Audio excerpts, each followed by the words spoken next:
ഒരു വിഷ്ണുയോഗിയെ കുറിച്ച് വളരെ കൃത്യമായിട്ട് ഭഗവാൻ ശ്രീകൃഷ്ണൻ ഭഗവത്ഗീതയിലെ 7-ാം അധ്യായത്തില് 19-ാമത്തെ ശ്ലോകത്തിൽ പറയുന്നുണ്ട്. അതിങ്ങനെയാണ്: ബഹുനാം ജന്മനാമന്തേ ജ്ഞാനവാമാ പ്രപദ്യതേ വാസുദേവഃ സർവമിതി സ മഹാത്മാ സുദുർലഭ. ഒരു വിഷ്ണുയോഗി സുദുർലഭനാണ് എന്ന് പറഞ്ഞാൽ എങ്ങും കണ്ടുകിട്ടാത്ത ഒരു വ്യക്തിയാണ്. ഒരു വിഷ്ണുയോഗിയുടെ അടുത്തങ്ങ് ആർക്കും എത്തപ്പെടുക പോലും സാധ്യമല്ല. ഇപ്പം തന്നെ ഭൂമിയിൽ വിഷ്ണുയോഗിയായിട്ട് ഭഗവാൻ കൽക്കിരാമൻ ഇവിടെ ഉണ്ട്. പക്ഷെങ്കിൽ ഭഗവാന്റെ അടുത്ത് ഒരു മനുഷ്യർക്ക് പോലും ഭൂമിയിൽ ഭഗവാന്റെ പെർമിഷൻ ഇല്ലാതെ എത്തിച്ചേരാൻ സാധ്യമല്ല. അതേസമയം ബാക്കി യോഗികളുടെ അടുത്ത് ആർക്ക് വേണേലും എപ്പോ വേണേലും പോയി കാണാവുന്നതാണ്. അപ്പൊ അതിന്റെ കാരണം എന്താന്ന് വെച്ചാല് ഒരുപാട് ജന്മങ്ങളെടുത്ത് അല്ലെങ്കിൽ ഒരുപാട് ബുദ്ധിമുട്ടുകൾ സഹിച്ചതിന് ശേഷമാണ് ഒരു യോഗിയുടെ ജ്ഞാനം പൂർണ്ണമാകുന്നത്. ജ്ഞാനം മാത്രമല്ല, വിജ്ഞാനവും പൂർണ്ണമാകും. രണ്ടും പൂർണ്ണമായതിനു ശേഷമാണ് ഒരു വിഷ്ണുയോഗി ഭൂമിയിൽ മനുഷ്യരുടെ മുന്നിൽ ഗുരുവായിട്ട് പ്രത്യക്ഷപ്പെടുന്നത് അല്ലെങ്കിൽ അവതരിക്കുന്നത്.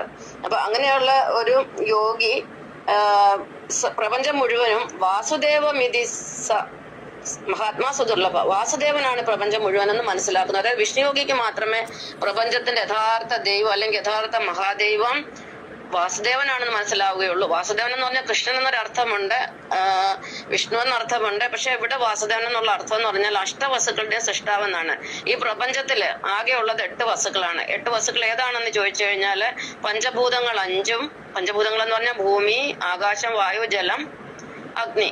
ഇത് കൂടാതെ സൂര്യനും ചന്ദ്രനും നക്ഷത്രങ്ങളും. ഇത് ഈ 8 ചേർന്നതിനാണ് അഷ്ടവസ്തുക്കൾ എന്ന് പറഞ്ഞത്. ഈ അഷ്ടവസ്തുക്കളുടെ സൃഷ്ടാവ് വാസുദേവനാണെന്ന് മനസ്സിലാക്കിയ ആളാണ് ഒരു വിഷ്ണുയോഗി. അതായത് നാരായണനാണെന്ന് മനസ്സിലാക്കിയ ആളാണ് വിഷ്ണുയോഗി. അതുകൊണ്ട് വിഷ്ണുയോഗി താനും നാരായണൻ, മറ്റുള്ളവരും നാരായണൻ, പ്രപഞ്ചത്തിൽ കാണുന്ന സകലതും നാരായണമയമെന്ന് മനസ്സിലാക്കിയ ആളാണ്. അങ്ങനെയുള്ള ഒരു യോഗി അപൂർവത്തിൽ അപൂർവമാണ്, സുദുർലഭമാണ്.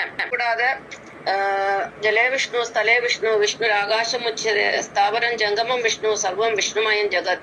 ഈ പ്രപഞ്ചം മുഴുവനും വിഷ്ണുവിനാൽ നിറഞ്ഞിരിക്കുന്നു. വിഷ്ണു എന്ന് പറഞ്ഞാൽ ഓരോ അണുവിലും കുടിയിരിക്കുന്നവൻ എന്നാണ്. വിശ്വത്തിലെ ഓരോ അണുവിലും കുടിയിരിക്കുന്നവനാണ് വിഷ്ണു.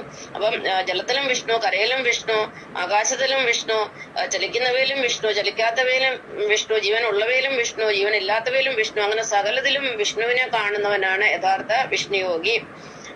അതുപോലെ വിഷ്ണുയോഗികൾ എന്ന് പറയുന്നത് ഏറ്റവും ഊർജം കൂടിയ ആളുകളാണ്. അതുപോലെ വിഷ്ണുയോഗി എന്ന് പറയുന്ന ഒരു കർമ്മയോഗി തന്നെയാണ്, എപ്പോഴും കർമ്മം ചെയ്തിരിക്കുന്ന ഒരാളാണ്. അത് തന്നെയാണ് ഷീലായി. അപ്പൊ നിങ്ങൾ ഇതുവരെയുള്ള എന്റെ പോസ്റ്റുകളിൽ കൂടെയൊക്കെ ആ കാര്യം മനസ്സിലാക്കി ഞാൻ വിചാരിക്കുന്നു. അപ്പൊ ഒരു വിഷ്ണുയോഗി എന്ന് പറയുന്ന ഭൂമിയിൽ അതിദുർലഭമാണ്. യുഗങ്ങളിൽ ഒരിക്കൽ മാത്രമേ ഒരു വിഷ്ണുയോഗി ഭൂമിയിൽ എത്തുകയുള്ളൂ. അപ്പൊ 3 തരം യോഗികളെ കുറിച്ച് ഞാൻ പറഞ്ഞു, നിങ്ങൾക്ക് മനസ്സിലായെന്ന് വിചാരിക്കുന്നു. നന്ദി, നമസ്കാരം.